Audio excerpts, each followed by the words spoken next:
여러분, 우리의 삶을 한번 생각해 보세요. 평생의 삶을 살아오면서 하나님의 영 안에 거했던 시간과 하나님의 영 밖에서 거했던 시간을 한번 생각해 보세요. 그러고도 하나님이 살아계시면 왜 나한테 이렇게 하십니까? 물을 수 있겠습니까? 시간적으로도 생각해 봐도 우리가 하나님의 영 안에 거한 적은 그야말로 비율로 따지자면 0.00001%도 안 되는 삶을 살아온 것입니다. 그렇지만 그래도 우리가 가끔씩이라도 그분 영 안에 들어가려고 애쓰고 그렇게 하기 때문에 주님이 우리를 보호하시고 지키시고 있다는 것이 얼마나 놀라운 은혜입니까? 은혜입니다. 아멘. 우리가 마귀의 계략을 알기 위해서는 창세기 3장 4절 5절의 말씀, 이 말씀이 너무도 중요합니다. 왜냐하면 마귀의 괴계를 알 수 있고 또 이걸 통해서 예수님께서는 어떻게 행하셨는지, 우리가 어떻게 타락했는지 전부를 알 수 있기 때문입니다.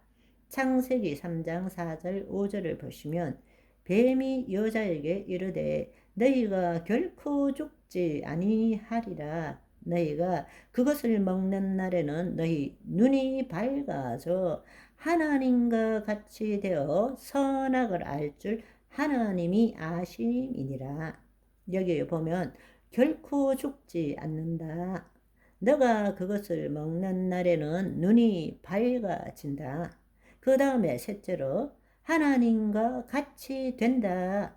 넷째는 선악을 알 줄 하나님이 아시기 때문에 그 선악과를 먹지 말라고 말한 거야. 라고 말한 것입니다. 그러니까 하와는 말씀에 대한 자기 생각을 이야기할 때 마귀하고 죽이 잘 맞아서 마귀가 또 이 말을 하니까 이 말을 듣고 딱 보니까 갑자기 먹음직스럽고 보암직스럽고 지혜롭게 할 만큼 탐스러워서 먹어버린 거죠. 그리고는 남편한테도 줘버린 것이고, 여러분, 이 말씀이 그렇기 때문에 너무나 중요한 말이에요. 왜냐하면 이 안에 모든 것이 들어있기 때문입니다. 그런데 정말 놀라운 것은 마귀는 자기를 나타내지 않고 정보만 주는 거예요. 여기는 내가 라고 말하는 게 아니에요. 마귀가 내가 라고 말하는 것이 아닙니다. 이게 바로 마귀의 본성이에요. 우리가 지금 속고 있는 것이 바로 이거예요. 우리가 하나님 나라의 복음을 우주적인 관점에서 타락한 천상의 존재를 생각하지 않고 단지 하나님이 계셨고 내가 죄를 지었고 예수님이 오셔서 죽으시고 부활하심으로 내 죄가 사함받고 그래서 내가 은혜의 삶을 살아야 된다라고 우리가 그렇게 생각하는 거예요. 이 모든 죄의 근원은 마귀입니다. 복음에 마귀라는 존재를 무시해 버리면 복음이 성립될 수가 없는 거예요. 하나님 나라가 성립될 수가 없다라는 것을 알아야 합니다. 그런데 마귀가 하는 일이 뭐냐? 도둑질 하는 거예요. 도둑질.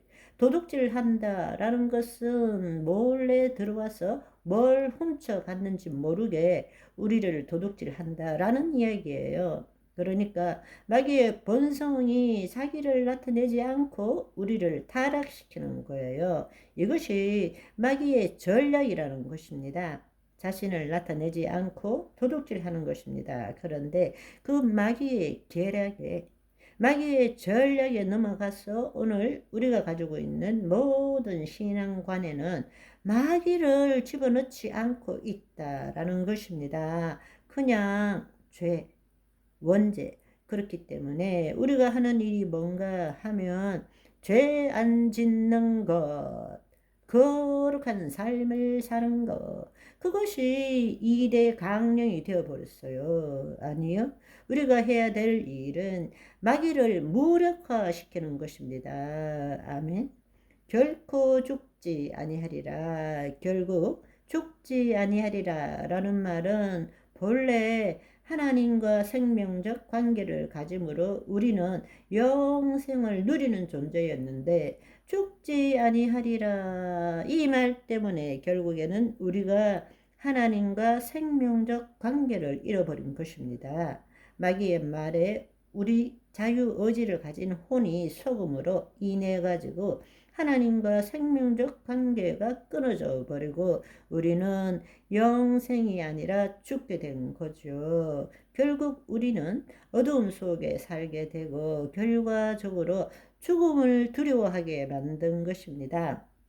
본래는 우리가 죽지 않는 영생하는 존재였는데 하나님의 영이 떠남으로 우리는 죽음을 두려워하게 되었죠. 이제 늘 죽기를 두려워함으로 일시정에 매여 종노릇하는 삶을 살게 된 것입니다. 눈이 밝아져서 본래는 우리가 육체의 눈이 밝아지는 것이 아니라 우리는 영적인 눈이 떠져 있어서 우리가 하나님의 통치 아래서 보이지 않는 세계에 뜻이 하늘에서 이루어진 것 같이 하나님의 말씀대로 생각하고 느낌으로 보이는 세계에 이 실체의 하나님의 뜻을 이루는 존재였는데 눈이 밝아짐으로 영적 존재가 아니라 육적 존재가 갖게 된 것입니다. 그 말은 뭔가 하면 하나님의 말씀대로 생각하고 느끼는 것이 아니라 하나님의 말씀에 대한 자기 생각과 감정으로 살아가는 존재로 전락해 버렸다라는 것입니다. 다른 말로 보이는 세계가 전부인 것처럼 살아가는 것입니다. 이 세상은 하늘들과 땅이 존재하는데 우리는 이 땅에 지금 눈에 보이는 우리 오감으로 인지되는 이것만이 세상의 전부라고 생각하는 것입니다. 그렇지만 이것은 아니다라고 깨닫게 해준 것이 양자 물리학이라는 거예요. 보이지 않는 세계에 초양자장이 있다라는 것입니다. 아멘. 오늘은 여기까지. 바이바이.